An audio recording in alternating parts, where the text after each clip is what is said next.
Have you ever heard coaches or pundits talk about strategy, principles, or tactics, and you think they mean the same thing? But in reality, there is a big difference between the three terms. It's common football terminology about how coaches approach a football match, but it's also important to consider the context behind each. Each word sets the foundation behind how a team will play, and it is vital to developing a winning game model. So having a true understanding of these three terms will help you understand how the best teams play the way they do.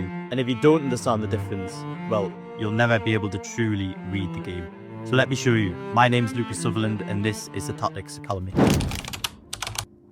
A strategy is a long-term plan to achieve a specific goal. For example, playing possession-based football to try and control the tempo of a game. Or are we going to play on the counter-attack? It's the main overarching identity of a team. And although it's more of a long-term plan, it can definitely change from game to game and even within matches. A good example of this is Jose Mourinho's Chelsea team, and in my opinion is one of the best strategical managers out there.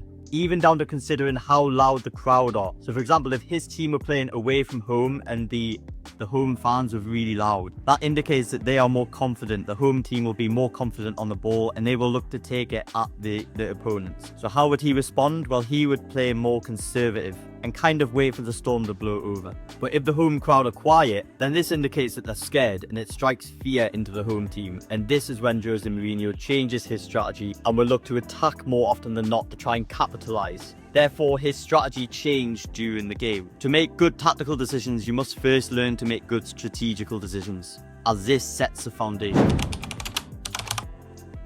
Now, principles are core ideas that guide strategical decisions. For example, you could have width, compactness, or overloads. So think of it like the next level down from a strategy. And these things determine how you are going to carry out your strategy. So Man City's strategy, for example, is to hold possession for the majority of the game and look to penetrate through the lines. They do this by using width to stretch the play, having overloads in certain areas to offer more support and defend a transition, implementing shorter, more precise passes, again increasing their chances of maintaining the ball, to then bait the opponent onto them to then penetrate in behind through the lines, and again to counter press effectively if they were to lose the ball in that situation. So you can see how the strategy and the principles connect with each other. So to recap, we've built the foundations of the house of the strategy, we've then laid the bricks and built the house with our principles, and now we need to fill the house with everything it's going to need to work effectively, and these are tactics. Tactics are the specific decisions that individuals, groups, or a team make during a game. And you'll find that decisions change depending on which zone they are on the pitch or which phase of play the game is in. So for example, a third man run, rotations in midfield, overlapping, underlapping, specific player roles, and the overall team structure in each phase of play. Now often tactics involve how players move on and off the ball, and the interactions and connections between teammates. And tactics can be very interchangeable throughout the course of the game, because as the opponent changes their tactics, then the other team has to respond, turning it into a game of cat and mouse. So this makes tactics also far more difficult to coach, because they are intricate and often have to be executed perfectly to work effectively. And this is exactly the reason why you hear of managers asking for certain players or someone who has played under them before, because they know what they're going to get with them.